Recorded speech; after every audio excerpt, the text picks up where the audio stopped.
Eduardo nos va a hablar sobre sismicidad inducida en Chile, consideraciones para obras civiles subterráneas. Ingeniero Eduardo es ingeniero civil electricista y magíster en ciencias, mención geofísica de la Universidad de Chile y doctor rerum naturalium de la Universidad de Kiel, Alemania. Eduardo, muchas gracias por tu disponibilidad para hacernos esta charla. Bienvenido. Bueno, y te dejamos la pantalla para que puedas comenzar. No sé si se ve la presentación, ¿se ve? ¿Sí? Se ve y se escucha perfecto, Eduardo. Ya, perfecto. Bueno, como decía Rodrigo, la presentación que voy a hacer es acerca de sismicidad inducida en Chile. Es un tema que tal vez no se ve mucho de forma pública y mi interés es podérselas presentar en esta ocasión. Un leve barniz siempre, pero siempre podemos contactarnos por otra vía. Bueno, les cuento Porque que me iba a pegar la charla, weón, porque me tocaban al principio, weón, me tocaban el timbre. ¿Aló? Dame un segundo, vamos a ver, ¿hay algún micrófono activo, parece? ¿Cómo está la...? Perdón. ¿Por qué me apagan? Se había activado un micrófono ahí, pero ya está cerrado. Ya, perfecto. Gracias. Bueno, continúo. Entonces, yo me dedico a las geociencias también, pero desde otra vereda, digamos, desde el área de la empresa. Ya, la misión es poder apoyar a la industria de la minería y la energía para resolver problemáticas en el área de las geociencias, desde una perspectiva ingenieril, entendiendo la ingeniería, claro, como una forma de modificar la naturaleza para el beneficio de la humanidad. Y la visión, que es donde nosotros apuntamos y que jamás probablemente lo logremos, es poder aportar certezas a la incertidumbre que impone la naturaleza. En este caso nosotros tenemos tres líneas de trabajo. Uno es la sismicidad inducida, de lo cual pretendo hablar el día de hoy. El otro es desarrollo de instrumentación. Nosotros desarrollamos instrumentación propia para poder afrontar los desafíos que nuestros clientes tienen también. Y la tercera área es prospección geofísica, en los cuales hacemos estudios de sísmica, de método eléctrico, hacemos certificación sísmica para subestaciones y sistemas de transmisión eléctrica, además de geofísica marina, que es donde yo me formé ya hace varios años en Alemania. Ya, llevamos 10 años trabajando en esto y hemos participado de varios proyectos en alianzas también con empresas y universidades. Entrando más a lo que se va a tratar esta presentación, que va a ser relativamente breve, es ¿qué es lo que es la sismicidad inducida? La sismicidad inducida es actividad sísmica originada por el hombre, ¿ya? Por actividades desarrolladas por el ser humano, y esto a medida que va aumentando la tecnología, el hombre va ocupando espacio de la naturaleza que antes no podía ocupar. Uno de ellos es la parte de subterránea. Entonces, aquí la sismicidad inducida se produce por varios factores. Por presión de fluido, como está pasando con el hidrofracturamiento, sobre todo en Estados Unidos y Europa, para la extracción de petróleo. Por la isostasia, por ejemplo, en Malasia, cuando se construyeron las torres Petronas, hubo sismicidad por efecto de la altura de las torres, que eran dos en un lugar donde no se sabía que iba a ocurrir eso, y ocurrió. Tronadura, cuando hay explosiones, hay remoción de material y eso produce sismicidad. Activación de fallas o reactivación de fallas también. Cuando uno trabaja muy cerca de un área de falla, puede ocurrir que se active.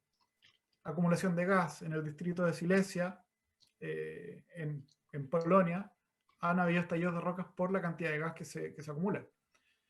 Y causas desconocidas, con eso cubro mi ignorancia acerca de otras causas que puedan ocurrir, que esta información generalmente es confidencial.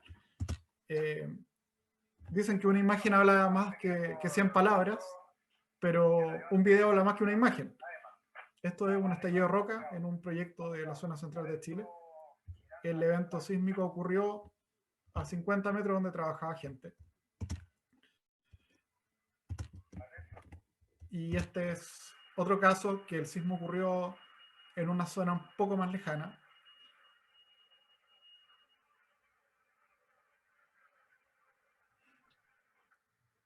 Pero sin embargo también naturalmente afecta a las labores operativas y pone en riesgo la seguridad del personal que trabaja ahí.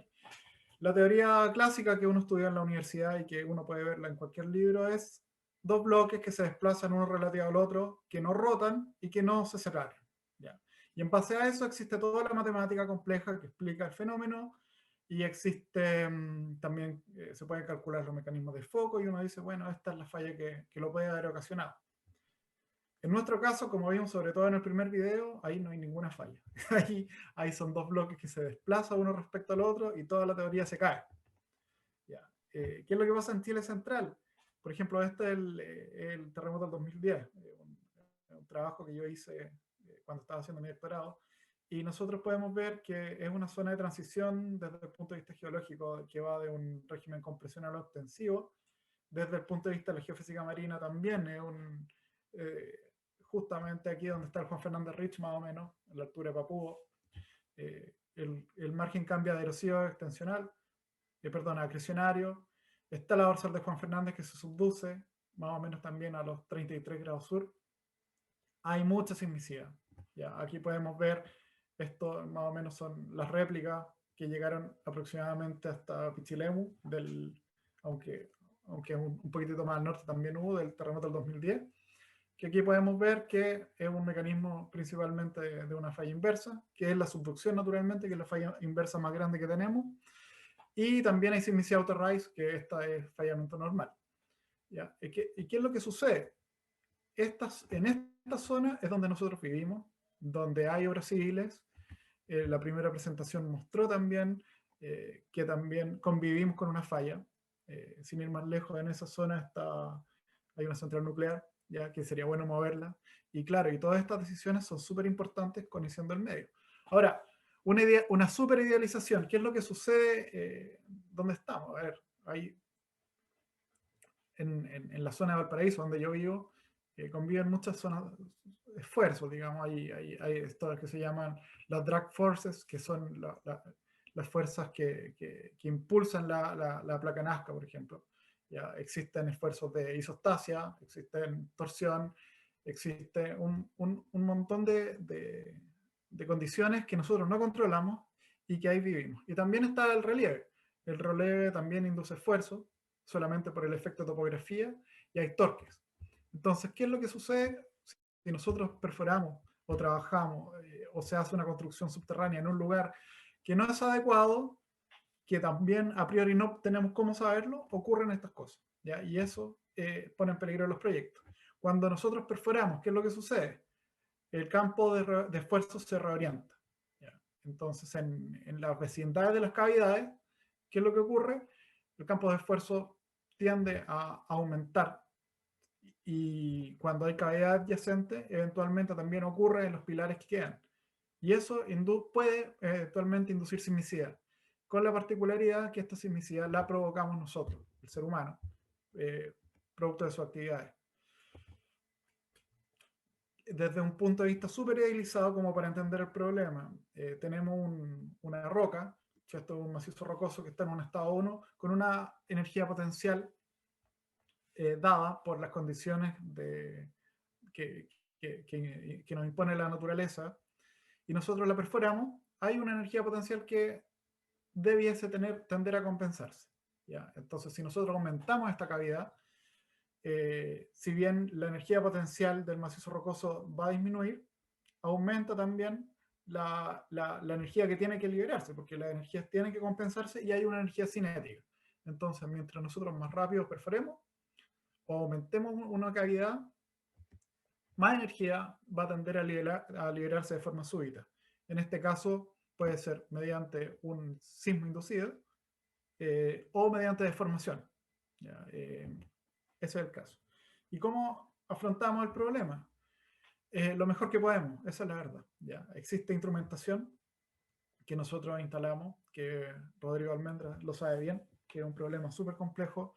Todo lo que tiene que ver con instrumentación de este tipo, hay básicamente dos proveedores que trabajan en este tema en particular. Uno es IMS, que es de Sudáfrica, y el otro es ESG, que es una empresa canadiense. ¿Ya? Básicamente son data logger y son sensores que se instalan dentro de la obra subterránea. Es instrumental, a la larga, un instrumental científico muy delicado, y que sin embargo tiene que estar en zonas de alta demanda. de alta demanda desde el punto de vista de esfuerzo. Entonces, es un poco diferente a lo que están acostumbrados los sismólogos, por ejemplo. Y además, esto no puede estar la gente trabajando ahí, así que hay un problema con conectividad de redes que nos permite poder acceder a los equipos desde el exterior y poder procesar los datos desde el exterior, y con eso poder mantener una base de datos adecuada que nos permita a la larga entender el fenómeno y poder establecer algunos sistemas de alarma, que si bien no son perfectos, siempre está en la base del horizonte del conocimiento, y tratar de hacer las cosas bien para poder evitar accidentes y temas relacionados con esto, y también asegurar la viabilidad de los proyectos. ¿Qué es lo que pasa? Algo de gran interés son las tronaduras, los explosivos. Los explosivos en general en construcción se hacen a través de secuencias. Generalmente son 32 o 64 secuencias que están sincronizadas a tiempos regulares. Entonces aquí podemos ver por ejemplo, aquí una tronadura, nosotros la registramos como vibraciones regulares y muy sintonizadas en el tiempo. ¿Ya? ¿Y qué es lo que pasa con un evento sísmico? Nosotros también lo detectamos. Acá, por ejemplo, está la onda P, la onda S, y fue localizado por 4 sensores. ¿Y qué es lo que nosotros hacemos? Tratamos de ver dónde ocurrió esto, localizarlo y poder establecer, bueno, hacer estudios de corto y de largo plazo, ¿ya? Que es lo que vamos a mostrar en las próximas diapositivas. Una matriz comparativa. ¿Cuál es la diferencia entre la actividad sísmica tectónica y la sismicidad inducida desde el punto de vista del enfoque que nosotros damos para poder enfrentar el problema? Uno es el mecanismo de ruptura. La doble cupla no siempre se cumple en sismicidad inducida, así que toda la teoría de Lucky Richards no se cumple, no sirve, es súper difícil de modelar. Ya, lo otro es que la forma de onda típica no es la que yo les mostré, sino que es de campo cercano. O sea, la onda P y la S no se separan, están juntas. Lo otro es la tasa de muestreo. Generalmente en sismología se usan instrumentos que miden de 50 a 200 Hz. Nosotros estamos hablando de instrumentos que están midiendo a 6 kHz o más. O sea, la instrumentación es más similar a un sistema de audio que a un sistema de sismológico. Lo otro es la red distribuida. Las estaciones se instalan todas cercanas. ¿Por qué? Porque nosotros trabajamos en escalas de cientos de metros, no de kilómetros. Lo otro es, por ejemplo, las magnitudes. Nosotros usamos una escala de magnitud, la de Hans Kanamori. Es diferente, por ejemplo, a la de MW, la de Richter u otra que se pueda emplear en sismología, para dar cuenta de estos eventos que, si bien son de pequeña magnitud, si lo comparamos con un sismo tectónico, ocurren muy, muy cerca de donde la gente está operando o de donde está la obra. Entonces, la percepción es mucho mayor. Entonces, la escala de Mercalli ahí no nos sirve, sino que lo que se evalúan son daños. Y eso también es propio de cada empresa o de cada proyecto en el cual se trabaja. El contenido espectral. La Tierra de por sí es un filtro pasabajos. Entonces, esta sismicidad inducida generalmente no se siente muy lejos de donde ocurrió. O sea, la percepción no sé, a 2 kilómetros de la fuente ya no se percibe, sino que ocurre de una forma muy sintonizada, ¿ya? Y se atenúa afortunadamente muy rápido, ¿ya? Y el área de estudio, como ya lo mencionaba, es del orden de cientos de metros, y son escalas diferentes a, por ejemplo, la sismología, que cuando se habla de locales, cuando se puede aproximar la Tierra plana como hasta 400 kilómetros de la fuente, regionales cuando ya tiene que haber una proyección, y globales son escalas telesísmicas. ¿Qué es lo que nosotros hacemos? Hacemos un estudio de evolución de corto plazo. Básicamente, si ocurre algo, queremos saber ya cuándo puede la gente volver a ingresar para poder trabajar de forma segura. Aquí tenemos un caso que ocurrió en un proyecto reciente, de que se realizó una tronadura y aumentó mucho la sismicidad en la vecindad de tiempo de la tronadura, y esto luego decayó.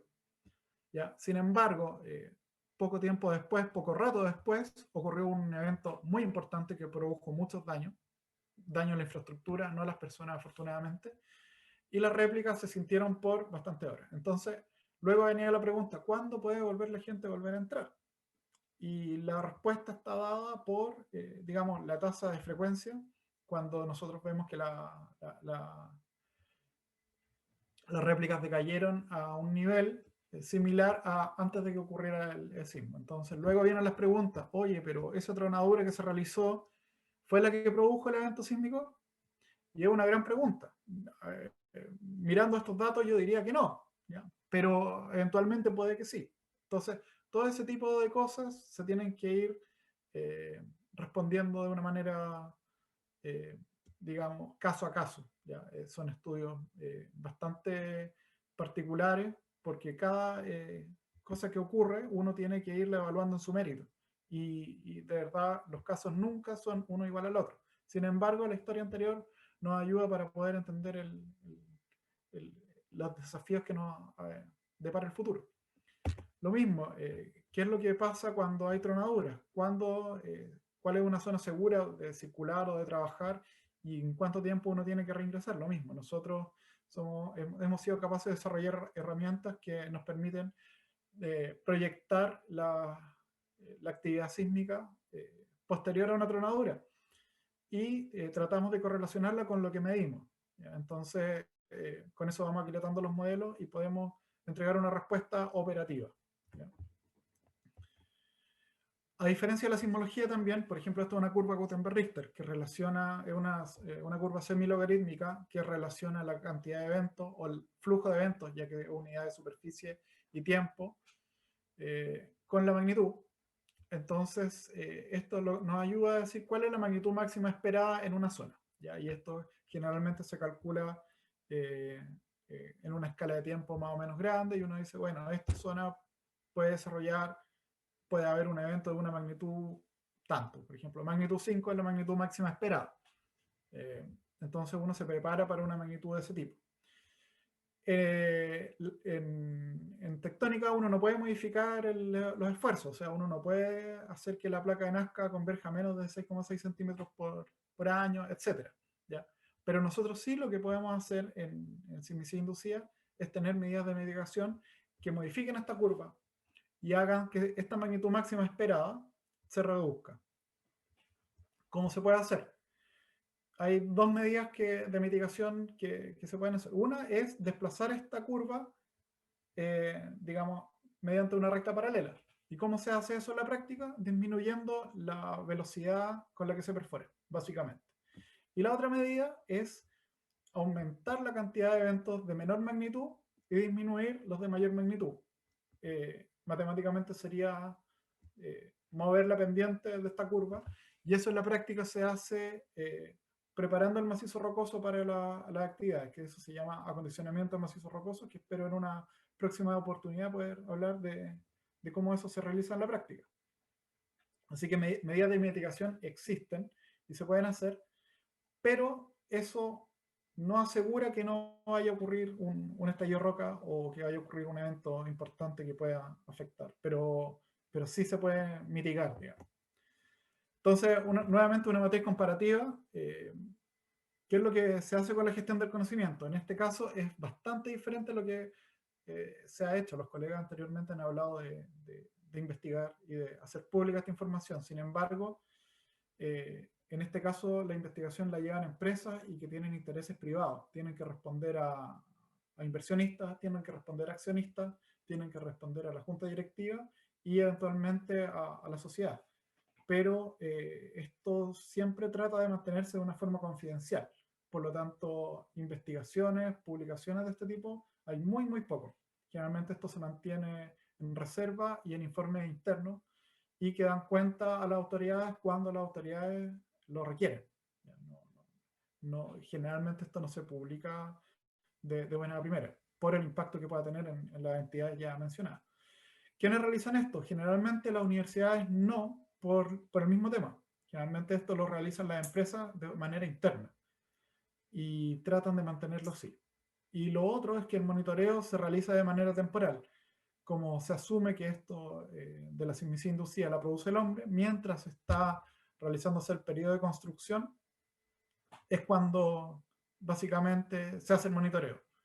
En algunos casos, por ejemplo, puedo hablar de la división del teniente, que es quien lleva la batuta en esto, en tiempo al menos. Los últimos 30 años han estado monitoreando la sismicidad porque para ello es clave en su proceso minero.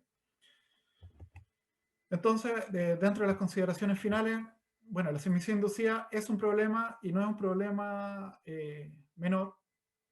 No se conocía mucho hace 20 años atrás, pero ahora sí, y es un problema creciente, sobre todo en nuestro caso en la zona central de Chile, es un problema importante. A pesar de lo que se habló de las medidas de control, quiero recalcar esto, que es un fenómeno caótico y por naturaleza impredecible. Nosotros la verdad es que en el horizonte del conocimiento es más o menos lo que les mostré y no nos permite hacer lamentablemente mucho más que eso, pero es lo mejor que se puede hacer. La complejidad del fenómeno hace que sea muy difícil hacer predicciones. El conocimiento además es limitado, como mostraba la teoría no siempre se cumple, y la información lamentablemente es acotada y restringida. Pero para poder lograr el éxito de un proyecto subterráneo es vital esta información. Sin embargo, es una condición no suficiente, digamos, es necesaria pero no suficiente. Y en esto, ahí que terminaría yo mi contribución, mi presentación. Y Gracias Eduardo. aquí está mi contacto y esto es el crédito a las imágenes que se ocuparon.